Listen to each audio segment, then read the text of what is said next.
Donc bonjour ou rebonjour, tout dépend si vous regardez toutes vos vidéos en même temps ou bien si vous les regardez sur différents jours. Donc voilà, donc aujourd'hui je vais vous parler des raisons externes et internes qui peuvent être des obstacles à la motivation. Alors, il y en a plus, bien entendu, que ce que j'ai pu cibler, mais je vais vous parler des 10 principales raisons externes et puis des 10 principales raisons internes qui peuvent être des obstacles à la motivation.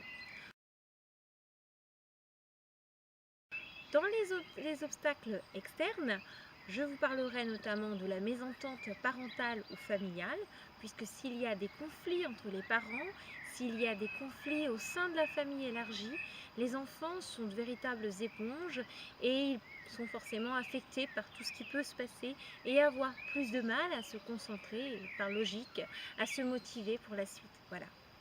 Ensuite, il y a l'ambiance scolaire difficile.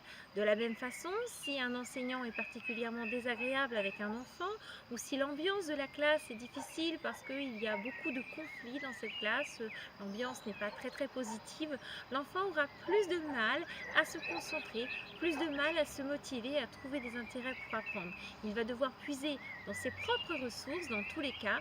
Donc, plus sa confiance en lui sera élevée, plus il parviendra à compenser, plus il sera déterminé, plus il aura de force de caractère, plus cela l'aidera.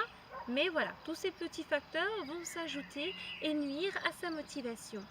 Il y a aussi la réactivation des angoisses des parents. Si le parent lui-même, par exemple, était en échec scolaire, alors le parent, devant une difficulté, même simplement momentanée de l'enfant, va être plus angoissé. Même s'il n'essaie pas de le montrer à son enfant, malgré lui, il va avoir peur, il va se souvenir de son passé d'enfant en difficulté scolaire ou bien des moments difficiles qu'il a pu vivre et il aura peur que son enfant soit en difficulté par la suite.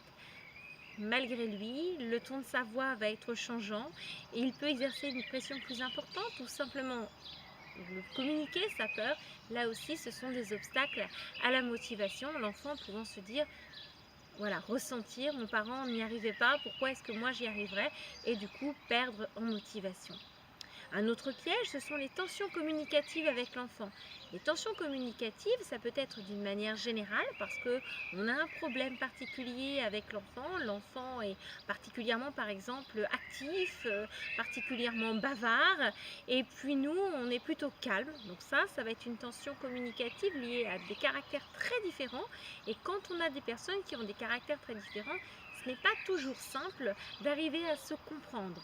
Là aussi, on va essayer de demander à l'enfant un peu plus de calme. L'enfant va s'énerver encore plus parce que lui, il a besoin de parler et ça va provoquer des tensions.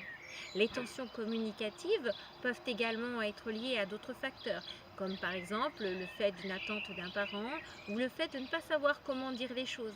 Parfois, c'est vraiment difficile quand c'est nos enfants surtout, parce que quand il y a nos enfants, il y a toujours cette part d'affectif qui entre en ligne de compte et on n'a pas toujours les mots justes. Il suffit qu'on soit fatigué, il suffit qu'on n'arrive pas à exprimer ses propres besoins, soit parce qu'on n'ose pas les exprimer, soit parce qu'on ne sait pas bien les exprimer, on n'a pas forcément appris à être entendu lorsqu'on était enfant. C'est pas facile d'essayer d'aller vers une communication différente, de faire une éducation différente de celle qu'on a reçue. Donc malgré soi, il peut y avoir des tensions communicatives entre les parents et les enfants. Une cinquième raison externe à l'enfant, ça peut être l'ennui. Parce que si l'enfant lui propose des choses, des apprentissages ou même des activités qui ne lui paraissent pas intéressantes, qui ne lui paraissent pas enrichissantes, il va avoir du mal à se motiver. C'est encore plus vrai pour les enfants à haut potentiel qui ont un cerveau qui va particulièrement vite et qui ont besoin d'avoir un peu de nourriture intellectuelle, qui ont besoin d'avoir des défis.